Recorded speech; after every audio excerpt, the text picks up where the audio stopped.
প্রবেশ করবে কোথায়? আরবিসিতে। এখন মেরুদণ্ডগুলো গুলো যখন আরবিসিতে আসে, সেখানে কি হয়, তারা যে প্রথম দশা সৃষ্টি করে তাকে আমরা বলি ট্রোফোজয়েট। এখন এই ট্রোফোজয়েটে কোনো কোষ গহ্বরটা সাধারণত ছোট থাকে, কিন্তু কোষ গহ্বরটা পরবর্তীতে বড় হয়।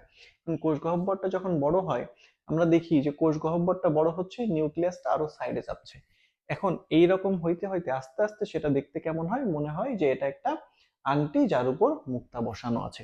তাহলে এই যে কন্ডিশন, এটাকে আমরা বলতেছি কি, সিগনেট রিং। তাহলে এটা দেখে মনে হচ্ছে কি, যে এর উপর একটা মুক্তা বসানো আছে এবং একটা আংটির মতো, যেহেতু আংটির মতো তাই এটাকে আমরা বলতেছি সিগনেট রিং। আচ্ছা, এর পরবর্তী ধাপে কি হয়, এদের শেপটা অনেকটা দেখতে কেমন হয়, অ্যামিবার মতো।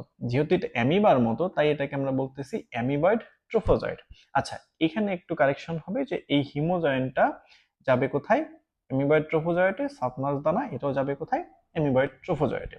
সাফনাস দানা, এটা দেখে আমরা ম্যালেরিয়া শনাক্তকরণ করতে পারি। তাহলে ম্যালেরিয়া শনাক্তকরণ করতে কি দেখা হয়, সাফনাস দানা। আর হিমোজয়েন্ট কি, হিমোজয়েন্ট হচ্ছে একটা বিষাক্ত পদার্থ। আচ্ছা, এখন আমরা আসি যে নিউক্লিয়াস বিভাজিত হয়।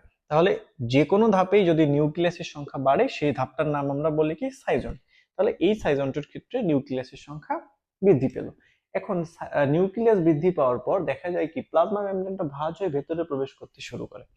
যখনই প্লাজমা মেমব্রেনটা ভেতরে প্রবেশ করতে থাকে, সেটা দেখতে অনেকটা মনে হয় গোলাপের পাপড়ি। আর যেহেতু এটা গোলাপের পাপড়ির মতো, তাই এটাকে আমরা বলি রোজেট দশা। তাহলে গোলাপের পাপড়ির মতো যে দশা, সেটাকে আমরা বলি কি, রোজেট দশা। এবং এই প্লাজমা মেমব্রেন পরবর্তীতে কেন্দ্র পর্যন্ত